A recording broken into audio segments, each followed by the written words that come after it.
எல்லாருக்கும் வணக்கங்க. சென்னை வேப்பேரி கமிஷனர் ஆபீஸ்ல தமிழர் முன்னேற்றப் படை கட்சியை சேர்ந்த தலைவரா இருக்கக்கூடிய வீரலட்சுமி புகார் ஒண்ணு கொடுத்திருக்காங்க. அதுல பாஜக மாநில தலைவர் அண்ணாமலை தூண்டுதலின் பேர்ல பாஜகவினர் தனக்கு ஆபாச வீடியோக்களை அனுப்புறதோடு போன் செஞ்சு கொலை செஞ்சிருவேன்னு மிரட்டுறதாகவும் அவங்க மீது கண்டிப்பா நடவடிக்கை எடுக்கணும்னு கோரிக்கை வச்சிருக்காங்க. அதுக்கப்புறம் அவங்க செய்தியாளர்களை சந்திச்சு பேசும்போது பாஜக மாநில மகளிர் அணி பொருளாளர் மாலினி ஜெயச்சந்திரன் பல்லாயிரம் கோடிகளுக்கு சொத்துக்களை வாங்கி கருப்பு பணத்தை வெள்ளையா மாத்துறதா பல ஊர்ல சொல்லிட்டு வந்துட்டு இருந்திருக்காங்க.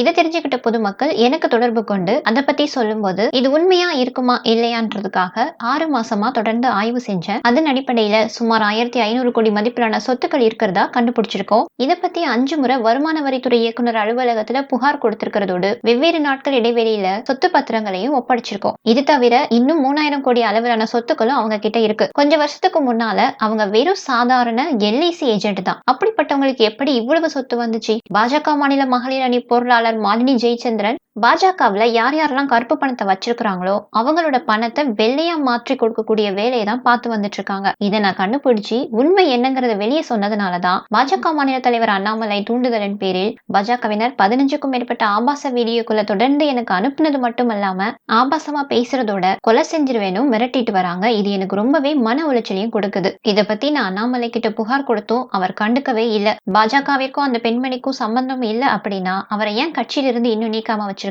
ஏன்னா அண்ணாமலை தன்னுடைய IPS மூலையை வச்சுக்கிட்டு யார் யார் ரவுடிகளா இருந்து பல்லாயிரம் கோடி சொத்துக்களை சேர்த்து வச்சிருக்காங்களோ அவங்கள அமலாக்கத்துறை மற்றும் லஞ்ச ஒழிப்புத்துறை கிட்ட மாட்டி விட்டு இதை ஒரு கருவியா பயன்படுத்தி அவங்கள எல்லாரையும் கட்சியில சேர்த்துட்டு வராரு. இந்தியாவிலேயே அமலாக்கத்துறையை பயன்படுத்தி மக்களை பயமுறுத்தக்கூடிய ஒரே இயக்கம் இந்த பாஜக தான். இவங்க என்னை எவ்வளவு மிரட்டினாலும் நான் பயப்பட மாட்டேன். இப்போ விஜய் கட்சி ஆரம்பிச்சிருக்கிறாரு. ஒரு சமயம் 5 பேரால ஒரு பெண் பாதிக்கப்பட்டிருந்தாங்க. அப்போ விஜய் கிட்ட உதவி கேட்டு அந்த பெண் கோரிக்கை வச்சாங்க. ஆனா அதை விஜய் செய்யவே இல்லை. ஆனா இப்போ அவர் கட்சி தொடங்கி இருக்கிறாரு அப்படின்னா தன்னுடைய பணத்தை பாதுகாக்கிறதுக்கு மட்டும்தாங்க. இதுதாங்க தமிழர் முன்னேற்ற படை கட்சியின் தலைவர் வீரலட்சுமி செய்தியாளர்கள் சந்திப்பில் பேசியிருக்கிறது. இப்படிதான் சீமான் கிட்ட நடிகை விஜயலட்சுமி விஷயத்தை வச்சுக்கிட்டு பணம் கேட்டு மிரட்டி இருக்கிறாரு. பிறகு அந்த கட்சியை சேர்ந்தவங்க இவருக்கு எதிராக போராட்டம் நடத்தினாங்க. அப்போ காணாமல் போனவங்க இப்ப திரும்பி வந்திருக்கிறாங்க. இப்படி பணம் கேட்டு மிரட்டுறதெல்லாம் நடிகர் விஜய் அவங்க கிட்ட பழிக்காது அப்படின்னு விஜய் பத்தி இவங்க சொன்னதுக்கு விஜயுடைய ரசிகர்கள் தங்களுடைய கருத்தை முன் வச்சு வந்துட்டு இருக்காங்க. இதை பற்றி உங்களுடைய கருத்துக்களை உங்கள் கமெண்ட் செக்ஷனில் தெரியப்படுத்துங்கள். நன்றி, வணக்கம்.